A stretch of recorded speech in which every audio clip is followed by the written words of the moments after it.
All right, so this week we are diving into a sky full of surprises, talking about all those eye-catching events happening over the next few nights. Yeah, and the best part is you don't even need a telescope for this. Perfect. So what kind of stuff should we be looking out for? So our guide this week is This Week's Sky at a Glance by Alan McRobert from Sky and Telescope. Okay, love it. And they've got some real treats lined up for us this week. Okay, let's unpack this forecast. What are the highlights? Well, mark your calendars for October 1st. Okay. Because the moon and Jupiter are going to be having a little get-together in the night sky. Oh, really? Yeah, just imagine these two celestial giants like practically brushing shoulders up there. Wow. So how close are we talking? Like, will I need binoculars to tell them apart?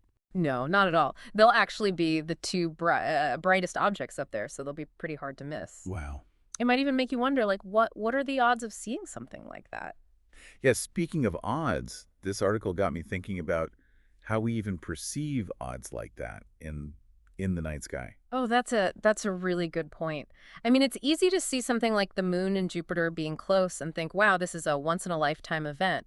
But when you really think about it, Jupiter is visible for a good chunk of the year. The moon goes through its phases every month, so them like running into each other up there, it's not necessarily as improbable as you might think. Yeah, it's all about perspective, right? Mm.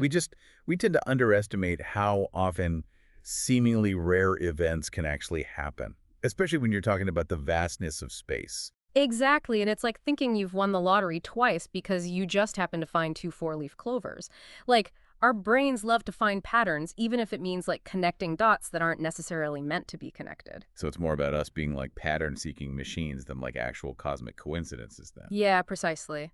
And this whole idea of how our brains process information and make judgments based on what we already know, well, it applies to a lot more than just astronomy. Okay, how so? Well, think about how you navigate everyday life. You're constantly taking in new information and like weighing it against your past experiences to make a decision. You see a dark cloud and you think, oh, it might rain, better grab an umbrella. Right.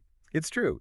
Uh, Yeah, it's like our brains are constantly updating their internal weather app based on new data. Exactly. And in a way, that's kind of what we're doing when we look at the night sky. We're using our knowledge of the stars, the planets, these celestial movements to make sense of what we're seeing. So when we see the moon close to Jupiter, it's not just some random event. It's a result of these predictable celestial mechanics that, our brains are wired to hopefully understand. You got it. But you don't need to be a math whiz to appreciate the beauty of it all. Just grab a blanket, maybe a warm drink, and just get ready for a night of cosmic wonder. Now that sounds like a plan I can get behind. So besides the moon and Jupiter's little rendezvous, what else does this week's lineup have in store for us? Well, on October 2nd, the moon decides to pay a visit to the Pleiades star cluster. Okay.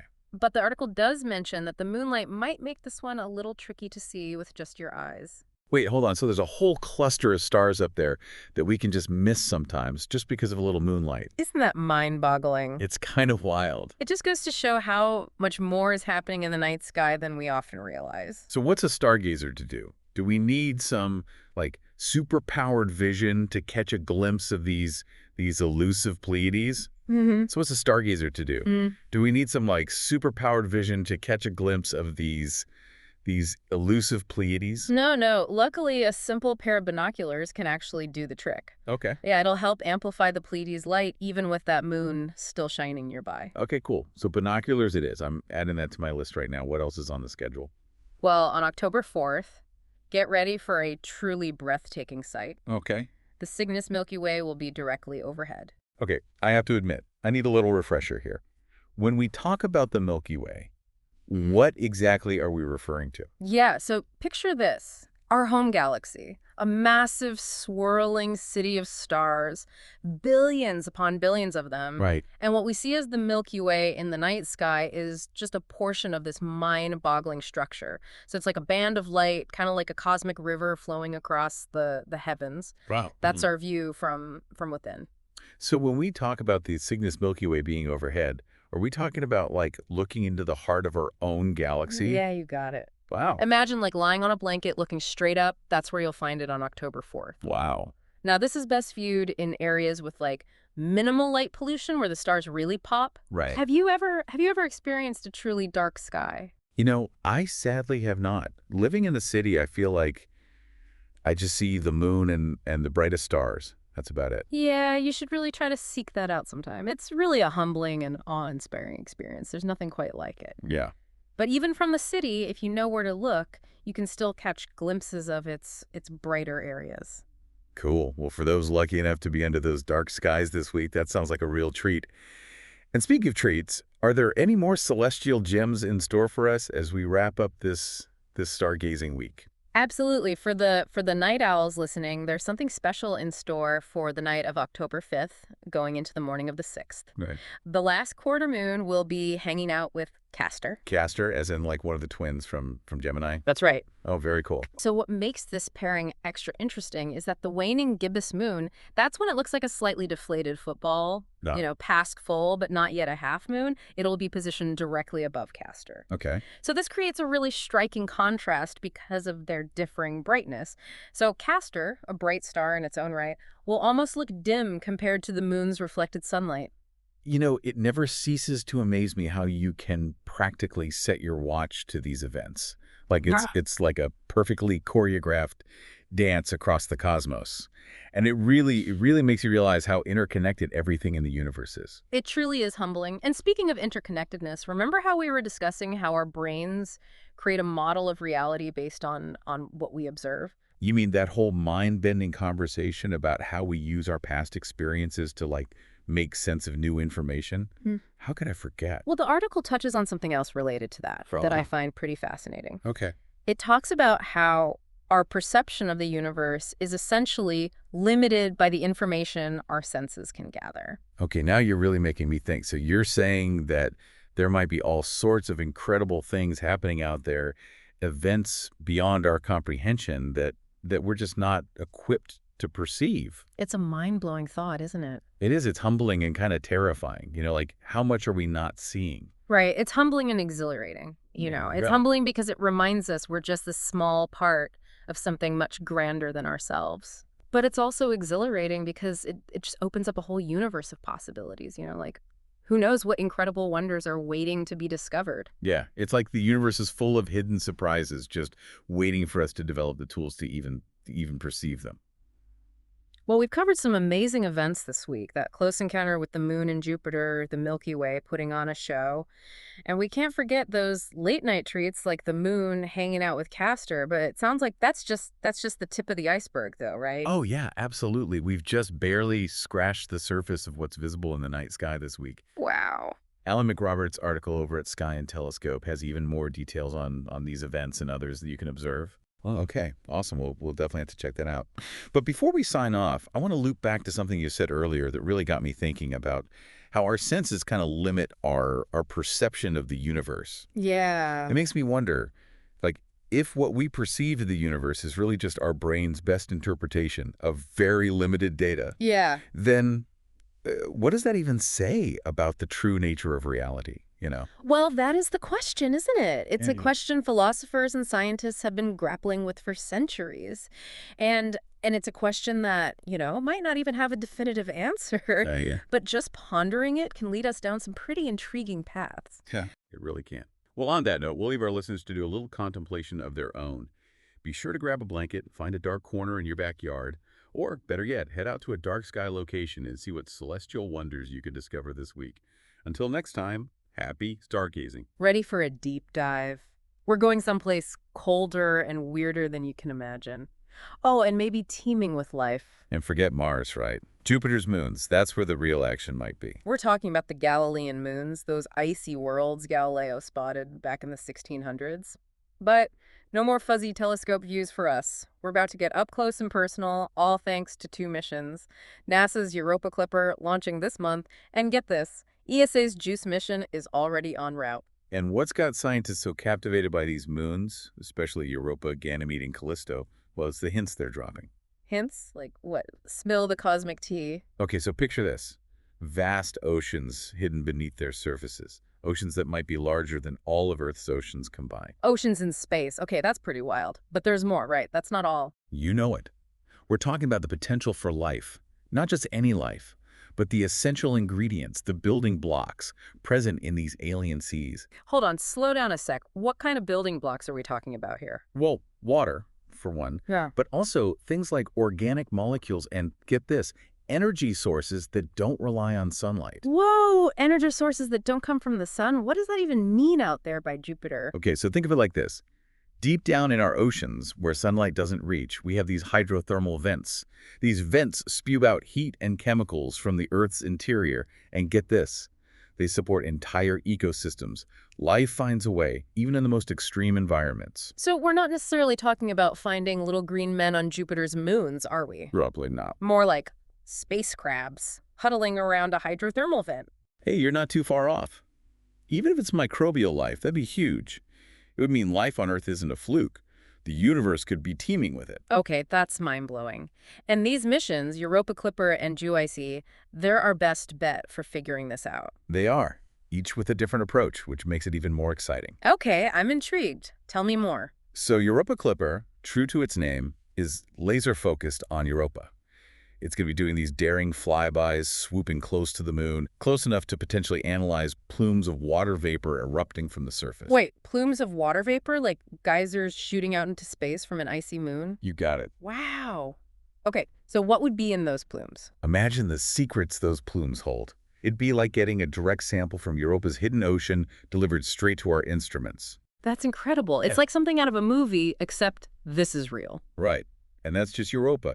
Don't forget, GICE is heading for not one, but 3 of Jupiter's icy moons. Oh, yeah, that's right. Ganymede, Callisto, and even a few flybys of Europa, too, like a grand tour. Exactly, a grand explorer.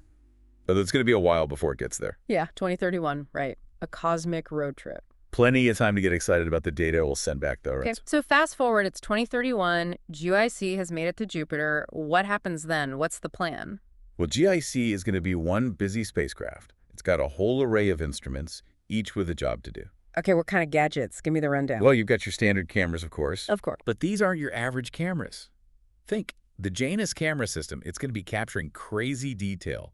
I'm talking, you'll practically see frost patterns on these moons. Okay, that's impressive. What else? Then there's MAJAZ, a spectrometer.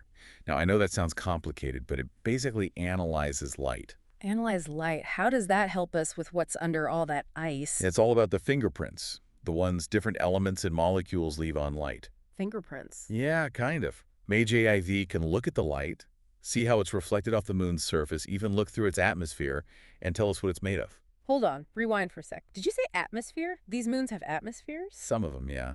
Not like Earth's, though. Super thin. Still. Right. It tells us what's happening on the surface, what those oceans might be made of. Wow, who knew? So much to learn. Okay, we've got cameras, spectrometers. What else? What other tricks does JEC have? This is where it gets cool. Remember those plumes erupting from Europa? GSE has an instrument called UVS, UVS. What's that stand for? Ultraviolet Imaging Spectrograph. Okay. And it's great at analyzing, you guessed it, plumes. So if we get lucky and catch a plume in action, UVS is going to give us a front row seat to what's in that ocean. Exactly. And here's something cool. UVS, it's actually a NASA contribution to GS. International collaboration, love it. It really is a team effort. Okay, so we've got the eyes and ears of GIC covered, but what about feeling around a bit? How do we figure out what's under the surface? Tricky, right? Can't land a rover on an ocean. But luckily, we're clever. Remember how Europa Clipper gets up close and personal with Europa? Gliese has a similar trick, but for Ganymede. In fact, it's going to be the first spacecraft to orbit a moon that's not our own. Wow, that's huge. So it'll be like having a constant eye on Ganymede. Exactly, constantly gathering data. And for what's under the surface, GOC is equipped with RIME, Rhyme. radar for icy moons exploration. Radar, like how we track storms here. It's all about how those radio waves bounce back. RIME sends out radio waves, and these waves, they can actually penetrate the ice. Wait, radio waves through ice. Think of it like a flashlight through paper. Some light passes through, we can detect that. I get it. So the radio waves, they go through the ice, bounce back if they hit something solid, like a layer of rock, or even better, an ocean. It's like we're giving these moons an ultrasound. Precisely. RIME maps the thickness of the ice, finds any pockets of water, and even tells us about what's below. So we're basically peeling back the layers, like a cosmic onion, but instead of tears, we're finding oceans. And hopefully some secrets along the way. Okay, so we've got the tech, the data, but what does it all mean? What are we trying to answer here? The big one, is whether or not these oceans are habitable. Could something live there? And if so, what would it look like? Something familiar, or something we can't even imagine? Exactly. Think about it. What if life out there is totally different from what we know? It's like that line from Contact. What if the signal is coming from somewhere else? Except the signal is life itself. And even if we don't find aliens, this is still huge. We'll understand more about how planets form, how habitable places come to be, and our own place in the universe. It's a whole new frontier, not just in space, but in our understanding of life itself. And the best part, this is only the beginning. Europa Clipper, it might be on its way right now as you listen to this, sending those first glimpses of Europa's ocean. Then, in the 2030s, JICE will be sending back even more. It makes you want to get a telescope and start stargazing right now. And who knows, maybe someday it won't just be telescopes. Maybe we'll see these worlds with our own eyes. Now that's a future I can get behind. Well, there you have it. The search for life beyond Earth, it's heating up and it's happening right here in our cosmic backyard. So keep looking up at those stars, let your imagination run wild, because what's out there, it's more incredible than we can dream. And maybe, just maybe, we'll look back at this moment, right now, as the start of something huge, a new chapter where we discover we're not alone in the universe. And on that note, we'll leave you with this. What if the biggest discoveries aren't in distant galaxies, but right here, hidden in our solar system, under the ice of Jupiter's moons? Until next time, keep exploring. Ever get that feeling, like when you just look up at the night sky and it's stars everywhere? Kind of makes you feel small, but in a good way, like you're part of something huge. It's a universal experience, that feeling of awe and wonder when we gaze upon the cosmos. Totally. And for today's deep dive, you've sent us on a mission to uncover the secrets of a star you can actually spot yourself Regulus. And it's a star well worth knowing. Regulus isn't just any star in the night sky, it's actually the brightest star in the constellation Leo. The Lion. Okay, that's cool.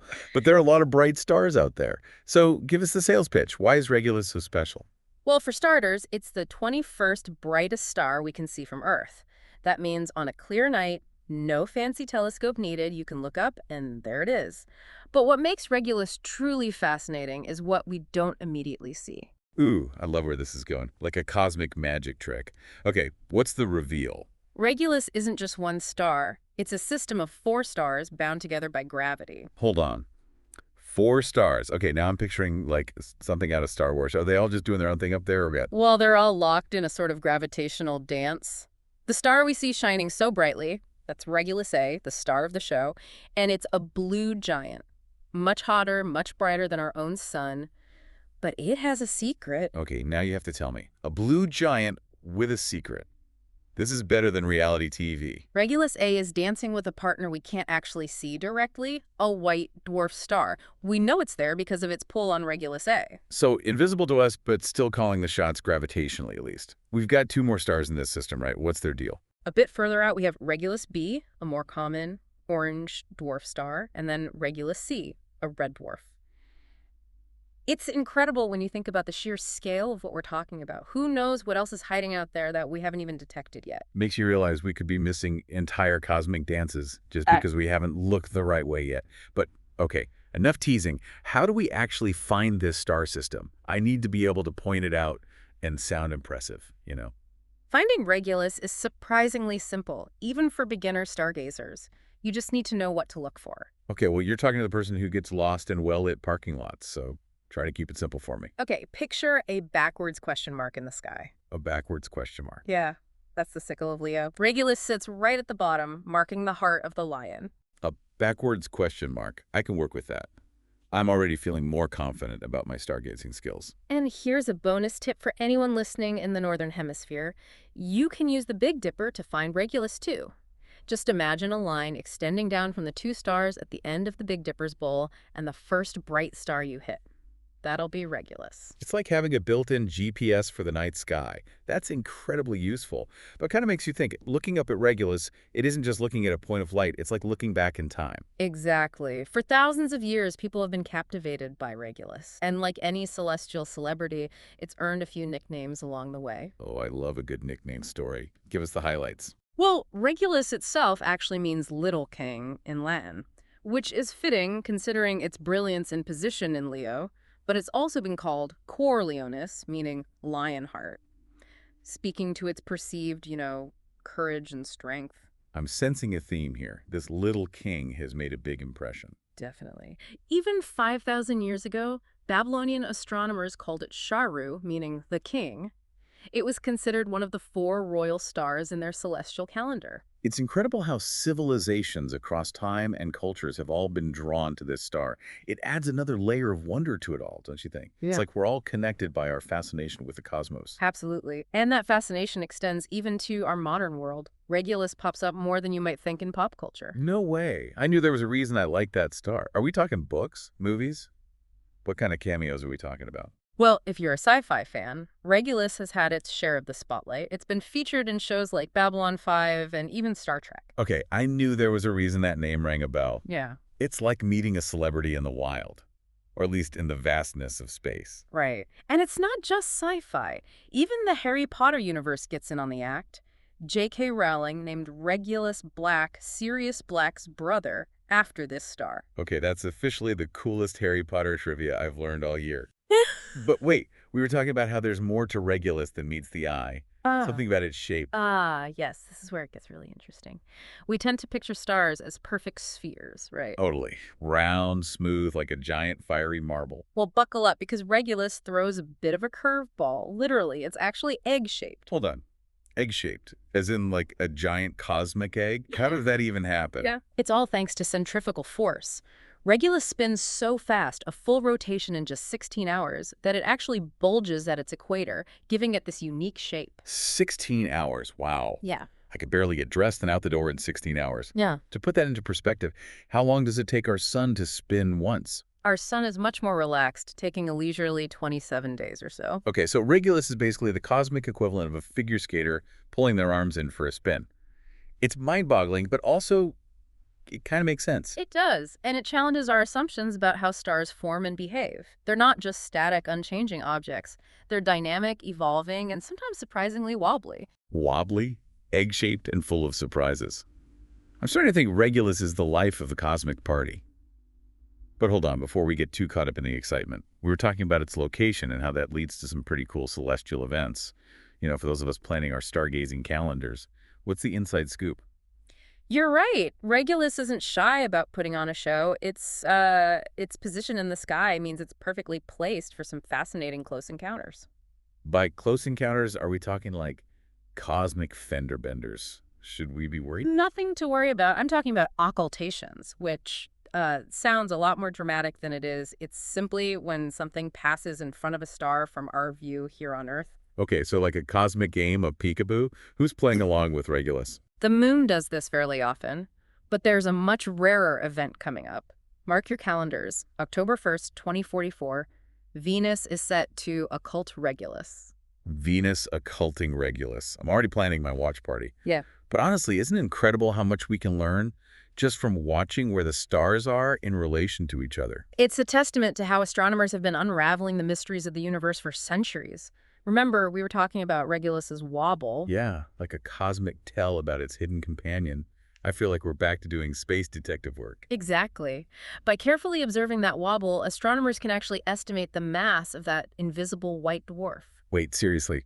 So even though we can't see the white dwarf, we can tell how much it weighs.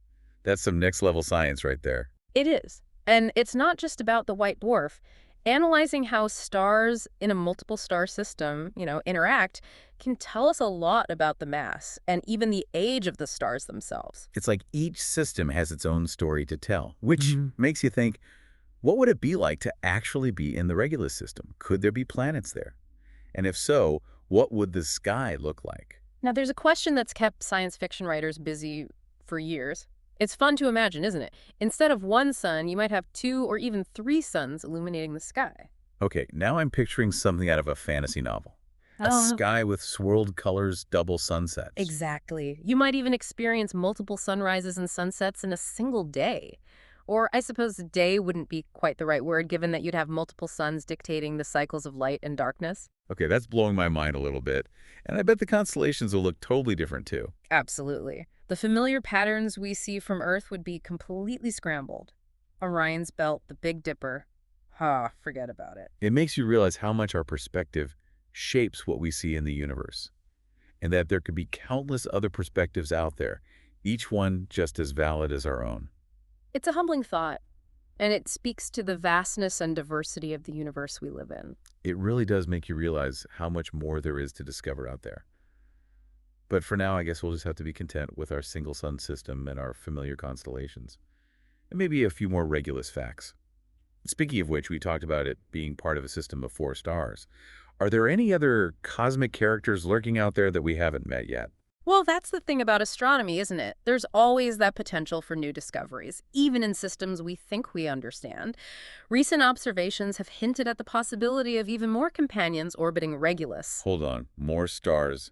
Are we talking like a full-blown cosmic family reunion now? It's still a bit of a mystery, but some astronomers believe there might be a fifth, very faint star, or perhaps even a brown dwarf, lurking in the outskirts of the system. A brown dwarf. Aren't those the cosmic misfits that never quite made it as a star? Exactly. They're like the awkward cousins of the stellar world. They didn't quite have enough mass to ignite the same kind of nuclear fusion as a regular star. So like a star that's perpetually trying to get its pilot light to catch.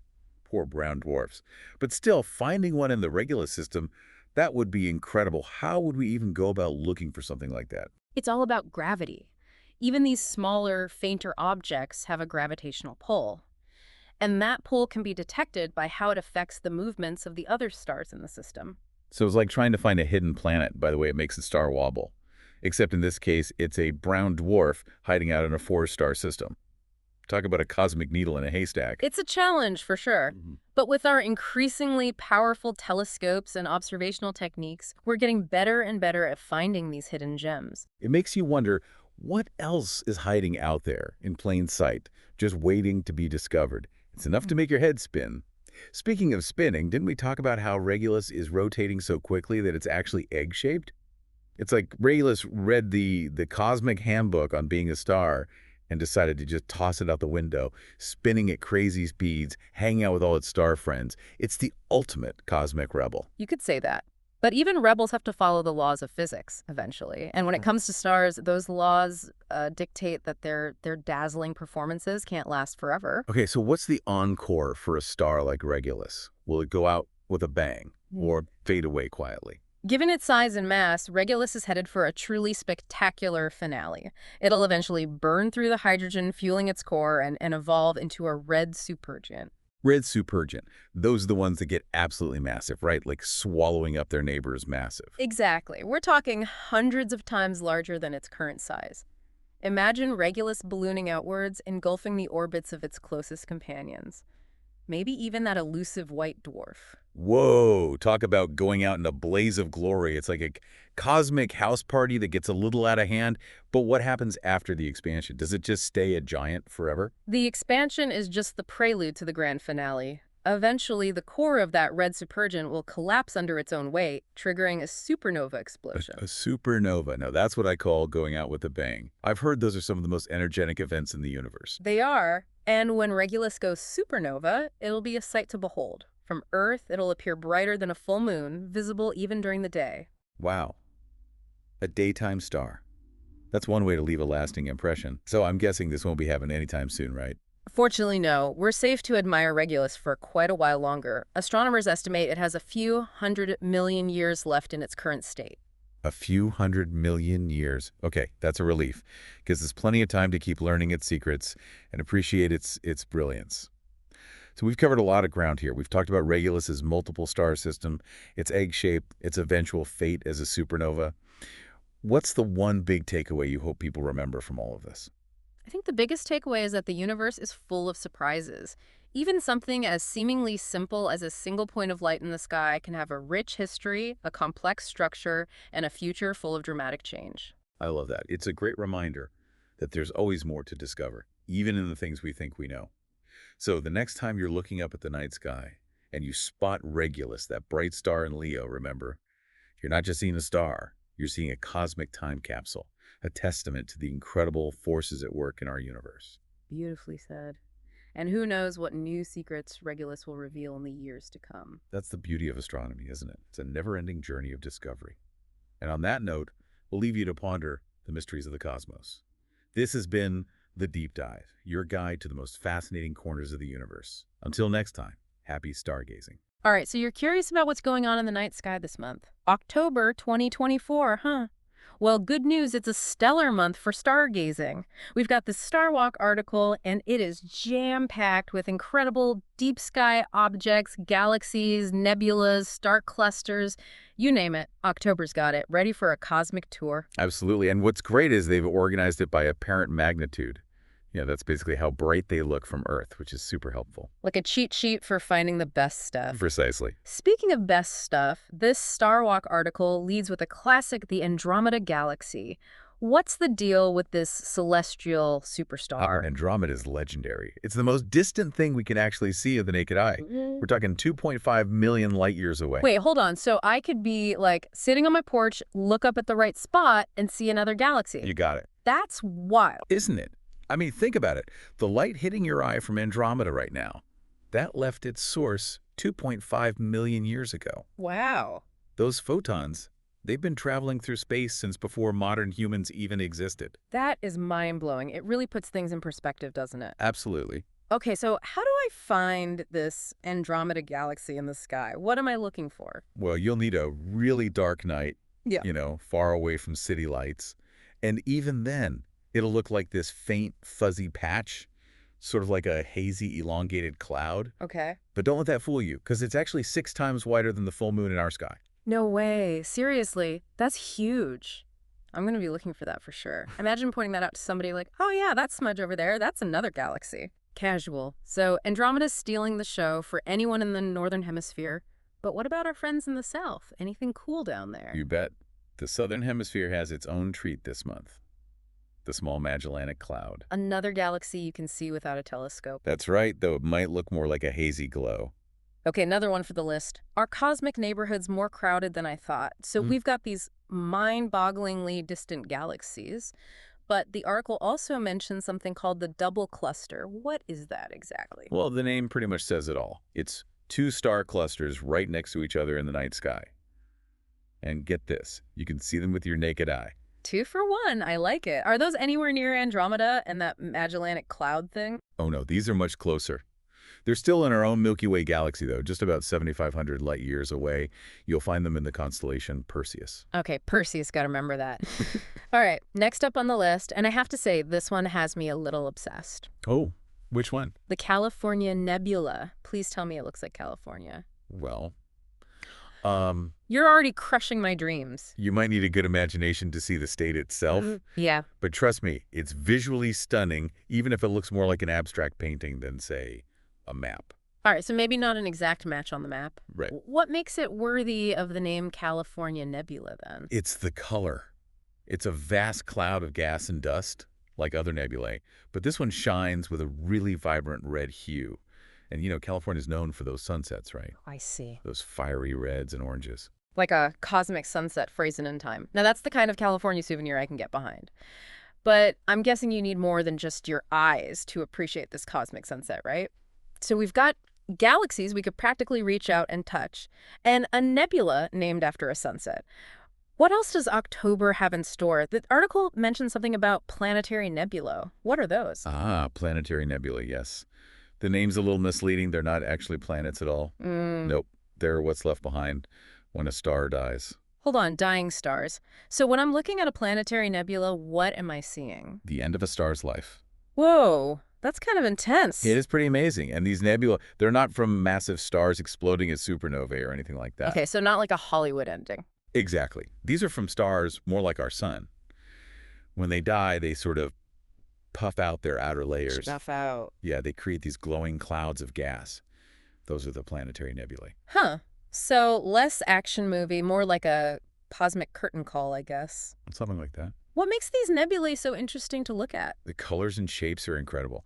Like the Helix Nebula, for example. It's sometimes called the Eye of God. Wait, the Eye of God, why? Because it literally looks like a giant eye staring back at us from space. Okay, I have to admit, that's pretty cool. I've seen pictures, and it is a little eerie. How does it get that shape, though? Well, as the star at the center of the Helix Nebula was shedding its outer layers, those layers kind of got blown outward. And we see those layers as rings now. And in the case of the Helix Nebula, Those rings happen to be lined up perfectly with our line of sight. So it's just a coincidence, like a cosmic alignment that makes it look like an eye. Exactly. That's part of what makes planetary nebulae so fascinating. They're like works of art, shaped by physics and chance and our perspective. So cool. The article also mentions a couple of others, the Saturn Nebula and the Blue Snowball Nebula. What's special about those? Well, the Saturn Nebula, as you might have guessed. Let me guess. It looks like Saturn. You got it. Yeah. It has these two lobes of gas extending outward on either side like rings. No way. So it's like the universe is just playing a giant game of celestial dress up. Right. And then you've got the Blue Snowball Nebula. Okay, I'm picturing a giant blue snowball in space.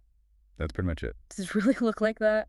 It's small and a little fainter than those other two we talked about, the Helix and the Saturn. Right. But it glows with this incredible blue light. Beautiful. So it's the color that makes it stand out. Exactly. Ionized oxygen, that's what gives it that blue. Wow. Okay, before we move on from nebulae completely, there was one more thing in this article. Yeah. It mentioned something called the Triangulum Galaxy. Is that another galaxy? We were just talking about the Andromeda Galaxy. Yeah. And those are huge compared to nebulae, right? You're exactly right. We tend to group galaxies and nebulae together when we're talking about these deep sky objects. Right. But they're very, very different things. Okay, so reflect my memory. What's the difference again? A nebula is like a cloud of gas and dust. Yeah. It's inside a galaxy. Yeah. A galaxy is a massive collection of stars and gas and dust all held together.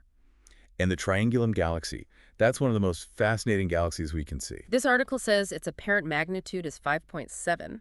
What does that even mean? Can we see that? You're in luck. Yeah. A magnitude of 5.7 means that on a really clear night, far away from city lights, Yeah. you can actually see the Triangulum Galaxy with your naked eye. Get out! Another galaxy. It won't be as bright as Andromeda, Okay. but if you know where to look, you might catch it. Just this faint smudge of light, millions of light years away. Our eyes are more powerful than I thought. So we've got galaxies we can see with our naked eyes, nebulae shaped like eyes, and planets and snowballs. October is already shaping up to be an awesome month for stargazing. We're not even done yet. There's so much more to see up there. I'm starting to think our eyes are way more powerful than we give them credit for. They are. And you know what makes the Triangulum Galaxy even more interesting? It's part of what astronomers call the local group. The local group, what's that? Some exclusive club I need a membership for? No membership required. It's basically a group of galaxies all bound together by gravity. Oh, okay, so like a galactic neighborhood. Exactly. So who else is in our neighborhood then? Let's see. We've got our own Milky Way, Andromeda, of course. Right. The Triangulum Galaxy, and then a bunch of smaller dwarf galaxies. Wow, so it's a whole party. A cosmic get-together. I love it. Okay, so to recap our October sky tour, we've got Andromeda, the Small Magellanic Cloud, double star clusters, a nebula that looks like a sunset, dying stars putting on a show, and a whole galactic party going on. That is a lot to look at. It is. And we're just scratching the surface, really. There's always more to discover, even in the parts of the sky we think we know. You're right. Every time you look up, it's a new adventure. Who knows what's out there, just waiting to be found. Maybe one of our listeners will make the next big discovery. You never know. That's what I love about astronomy. The universe is full of mysteries, just waiting for us to solve them. I couldn't agree more. All right, well, to all our listeners out there, keep exploring, keep asking questions, and most importantly, keep looking up. You never know what you'll find. This has been amazing. I'm ready to grab my telescope and see these for myself. Thanks for joining us, and until next time, happy stargazing. Imagine, like, a planet just rocked by catastrophes constantly. Volcanoes, ice ages, asteroid impacts, the whole shebang. You'd think, right, that that would just wipe out life completely. Yeah, you'd think it would be totally sterilized. Yeah, but turns out, maybe not. Maybe the opposite. Ready to have your mind blown. Always. So today, we're deep diving into this wild idea, which is that mass extinction events, as horrible as they sound, they might hold the key to understanding how life could evolve on other planets. It's a pretty wild thought, right? It is. And we've got this great piece from space.com, and they lay out this theory. Like, what if, instead of searching for perfectly peaceful planets out there, we should be looking for the ones that have had, well, a bit more of a dramatic past? Right, a little more excitement in their history. Exactly. Places where life had to be super resilient just to survive. Yeah, gotta be tough to make it out there. For real. And it all comes back to this idea of planetary homeostasis. Catchy, right? It is. Okay, but you know how our bodies regulate temperature, right? Keep everything in check. Yeah, like a well-oiled machine, more or less. Yeah. Well, think of that, but on a planetary scale, it's like Yeah. the Earth is just this giant self-regulating system, and life itself is a huge part of keeping everything balanced. Right. It's not just a passenger, it's like an active participant. Totally. Yeah. Although, it's not always a perfectly harmonious partnership, right? Yeah, that's the thing. It's not like some peaceful, collaboration all the time. Life can really throw things out of whack. Like with those mass extinction events. Exactly. It's like, thanks for coming to my extinction party. And the article talks about this wild example, the Great Oxidation Event, right? Billions of years ago, we've got these cyanobacteria pumping out oxygen like crazy, Oxygen revolution. right? Good for us, not so much for everything else back then. Nope. Most life at that time was anaerobic. Oxygen was toxic. Can you imagine if our atmosphere just changed? Total chaos. And We'd be toast. that's exactly what happened. Massive extinction.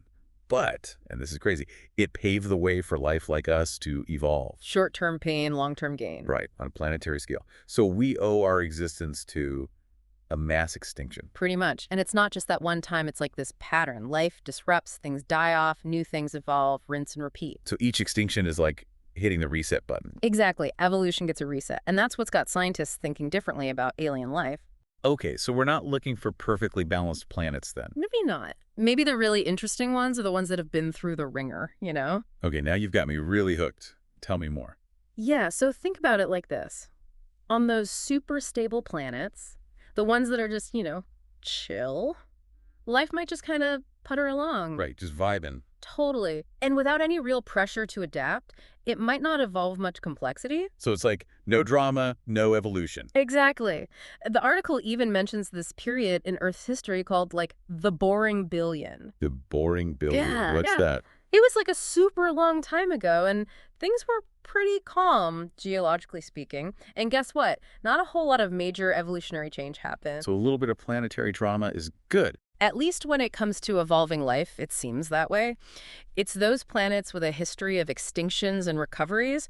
Those are the ones where life had to get creative. It had to, like, adapt, innovate, diversify, all that stuff that drives evolution. So we're looking for the planets that have been through it. Yeah, kind of. And that resilience, that ability to cope with change, that might be a key ingredient for life to become complex in the first place. Interesting. So instead of searching for planets that are like perfectly balanced. We should be looking for the ones that have tipped back and forth a bit. Right. Ones where life has had to like claw its way back from the brink. Exactly. We're talking about a total shift in perspective. Ah. We're not just looking for planets that are habitable right now. We're looking for planets with a history of habitability. Even if that history is a little explosive. Even if it's a wild ride. Okay, this is blowing my mind. So let's say we find one of these stressed out planets and there's signs of life. What could that even look like? Well, we can't know for sure, obviously, but we can definitely speculate. If this whole theory holds true, then life on those planets could be insanely diverse. Like, they've evolved to survive all sorts of crazy conditions. Give me some examples. Okay, well, imagine creatures that can, like, change their entire physiology to deal with a sudden shift in the atmosphere. What for real? Or organisms that can enter some kind of suspended animation for, like, thousands of years until conditions improve. We might even find life with senses that we don't even have. That would be wild. Right. They could be navigating their crazy worlds in ways that we can't even imagine. It's like something out of Star Wars or something. So we're not just looking for life anymore. We're looking for the ultimate survivors. The ones that stared down extinction and said, not today. Okay, love it. And the thing is, the signs of those survivors, they might be really subtle. We might have to look for, like, weird chemical reactions, strange atmospheric compositions. We might even need to find fossils of past extinctions to get the full picture. So wait, so instead of looking for those lush, green, Avatar-style planets, We might need to look for the signs of past struggles, right? Like the echoes of resilience, but, like, on a planetary scale. it's so cool. It's definitely a different way of thinking about it. For sure. And, this is why I love these deep dives. We started out talking about mass extinctions on Earth, and now we're like completely reframing how we think about alien life. It really makes you think, right? Totally. It's amazing what a little digging can uncover. It really is. It just goes to show that sometimes, like, the most interesting discoveries come from looking at old problems in a totally new light. For sure. Yeah. And who knows what other secrets are out there just waiting for us to find them. Wow, this has been really interesting. We started talking about mass extinctions and somehow ended up completely changing how we think about finding life on other planets. It's wild, It right? is. So, like, the biggest takeaway for me is maybe we shouldn't be afraid to look at the planets that aren't, perfectly pristine. Yeah. Not the ones in those travel posters. Right. The ones that have been through some rough stuff. Yeah. Maybe those are the places where life has really flourished. Exactly. Those planets, the ones that have had life, lost life, had it come back, they're the ones with the most interesting stories. They could have life forms that are like way more adaptable, way stranger than anything we've ever imagined. So instead of looking for a perfect planet for alien life, Yeah, maybe we should actually be looking for the ones that are a little more battle-tested. the survivors. Yeah. The ones that have been through some serious stuff and come out stronger, more diverse, ready for anything. I like that.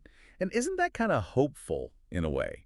That life finds a way, even when things get really tough, makes you think maybe those challenges are what help life reach its full potential. And maybe that's not just true out there in the universe, but here on Earth too. Something to think about, right? Definitely gives you a new perspective.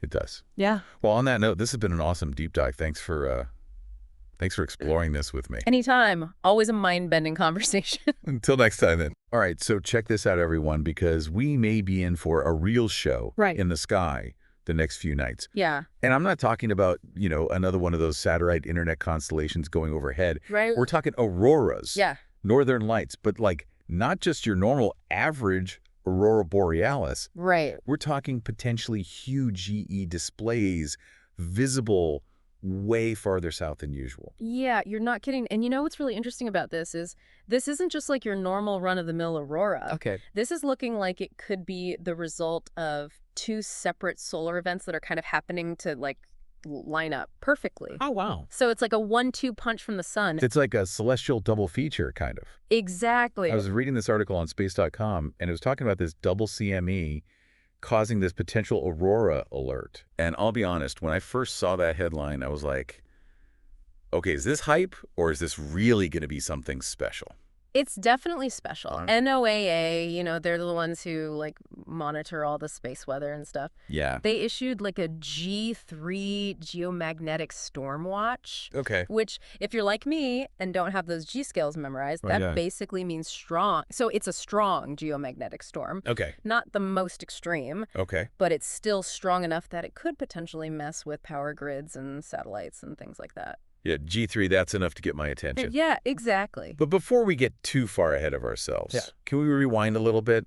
The article kept mentioning CMEs, and that just sounds like something straight out of Star Trek. Right? What exactly are they, and what's the connection to the aurora? Okay, so picture this. The sun decides to just have a massive sneeze, Okay. but instead of like spit and tissues flying out, what gets ejected is this massive burst of plasma. And so think of that as like superheated, electrically charged gas. Oh, wow. And then along with that plasma comes like this huge tangled mess of a magnetic field. Oh, wow. That's a CME in a nutshell. So basically the sun just, hurls a giant ball of electrified fire at, well, us sometimes, I guess. Pretty much, yeah. Okay, so then how do those CMEs, like those solar sneezes, how do those actually lead to the northern lights? What's the connection there? Okay, so you know how Earth has its own magnetic field? Right. It's kind of like this protective bubble around us. It's called the magnetosphere. Right. Think of it as like our planet's personal force field, deflecting most of the sun's radiation and stuff, right? Right. But then when a CME comes barreling in, it's like throwing a rock into a pond. Oh, okay. It's going to make ripples, or in this case, disturbances in that magnetic field. Okay, so the CME hits our magnetic field, and then what? How do we get from magnetic ripples to, dancing lights in the sky? So those ripples, those disturbances, those actually send charged particles from the CME like hurtling down toward the Earth's poles. And when those particles hit the gases in our atmosphere, they release energy in the form of light, and boom, Aurora Borealis, or northern lights. Oh, wow. So it's almost like the CME is setting off this chain reaction, kind of, Yeah. using Earth's own magnetic field and atmosphere to, make this light show. Yeah, it's pretty wild. That's incredible. And so we're not just talking about one CME, Yeah. but two. Exactly, like that. Remember that double sneeze analogy? Right. The article I was reading even had like a photo Oh, right. of one of the flares. That's like the technical term for those solar sneezes. Okay. It was taken by NASA's Solar Dynamics Observatory, Okay. and it's seriously like it looks like the sun cracked open. Wow. You can totally see why they call it an eruption. Okay, yeah, I just looked it up. That is intense. Right. So, like, it makes sense that two of those could make for a really spectacular aurora. Yeah. But the article also mentioned how unpredictable space weather can be. Yeah.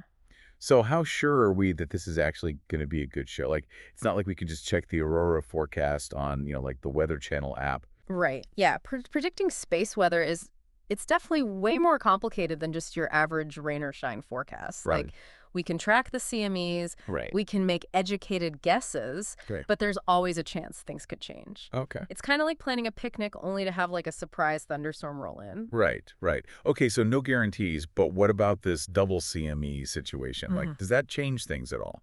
It actually might, and this is where it gets really, really interesting. Okay. That first CME, the one from a few days ago, Yeah. might actually pave the way, so to speak, for the second CME to have an even bigger impact. Oh, really? Yeah, it's kind of like that first one is almost like softening up Earth's defenses, so to speak, Okay. making it easier for the second one to really like shake things up. So wait, so the first CME could actually amplify the second one? Potentially, yeah. So instead of it being like two separate events, it's more like this 1-2 punch Exactly. that could be even stronger than expected. Exactly. Wow, okay. Yeah, I was actually reading a post by this space weather forecaster named Sarah Harassiel, Okay.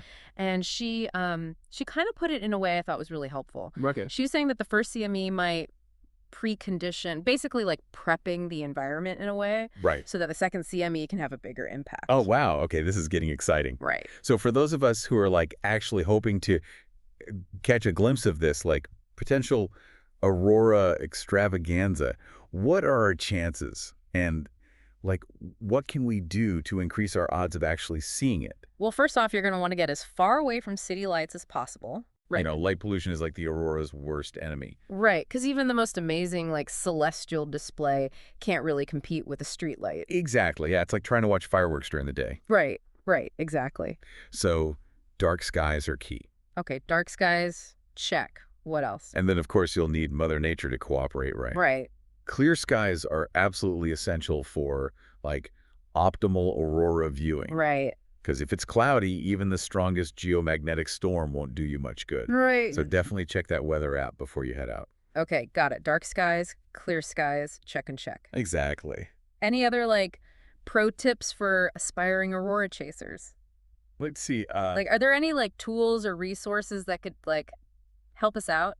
Yeah. So there's some really awesome apps out there. That can make a world of difference. Okay. They give you, like, real-time updates on the geomagnetic activity, Okay. aurora forecasts that are tailored to your location, Oh, cool. and even alerts to, like, let you know when and where the show's about to begin. Whoa. So no more standing out in the cold for hours, like hoping for a glimpse.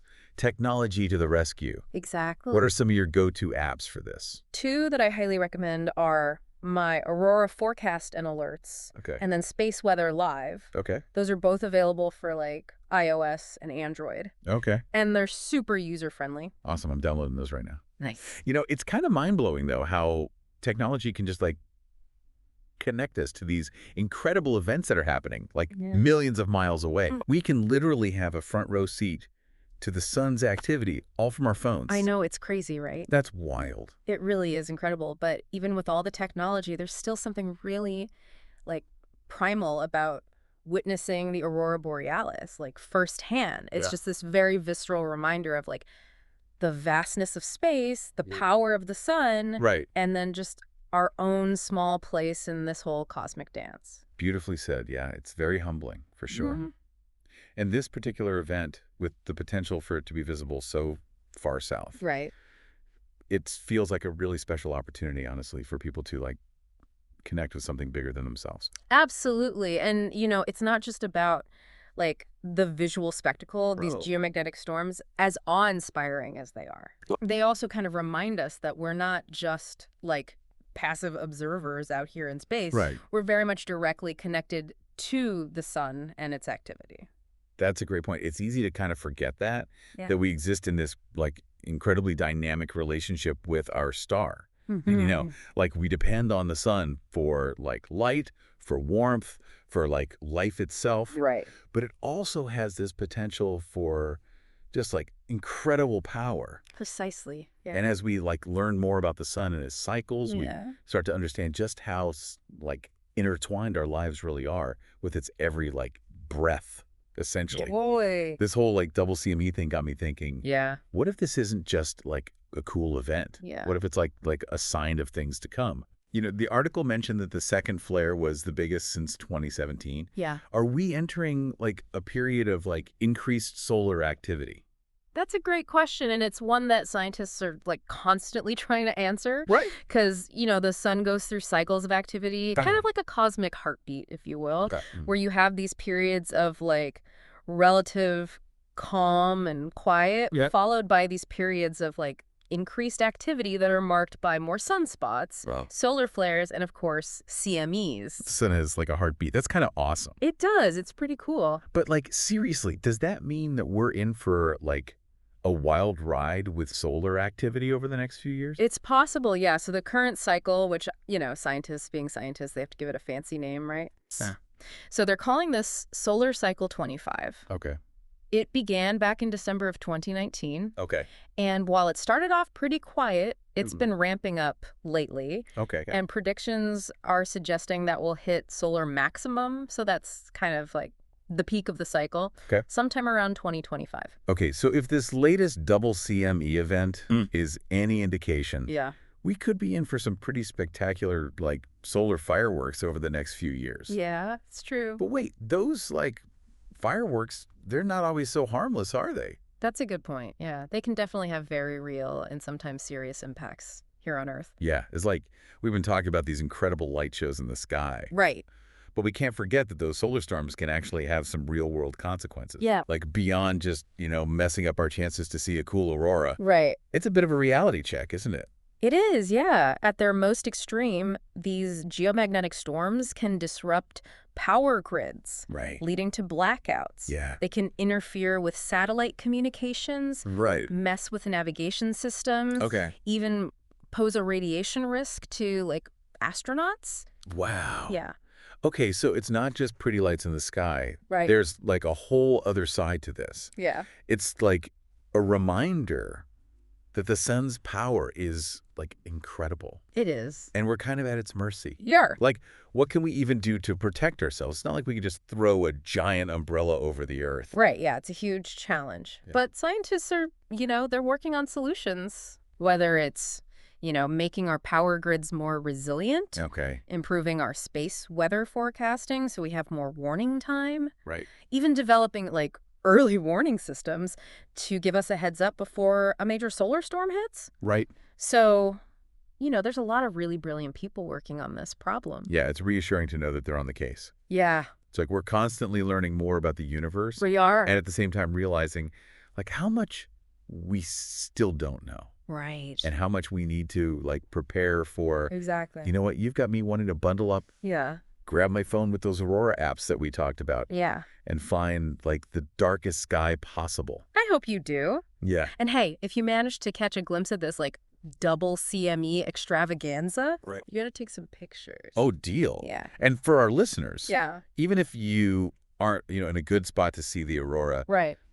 you should really check out, like, the photos in that space.com article that we keep mentioning. Yes. We'll be sure to link it in the show notes. Please do. This has been an incredible deep dive. It has. We started with a simple Aurora alert. Right. Then we dove into CMEs, solar cycles, like the works. Yeah. All because of our sun deciding to just put on a little show. A little show, right. Yeah, exactly. It's a perfect example of why we love these deep dives. They take you to unexpected places. Who knew? Like, a little solar snooze could be so fascinating. Right. Yeah, exactly. Yeah. And on that note, we'll leave you with this final thought.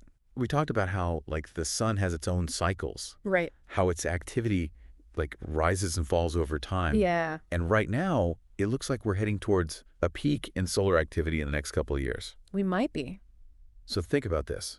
What could that mean for us here on Earth, beyond just more auroras? Right. What other impacts might we see as the sun, really gets active? Yeah. Something to ponder as you look up at the sky, Do- whether it's, lit up with the aurora or just, shining with starlight. Right. Until next time, keep looking up and keep asking those questions. Hmm.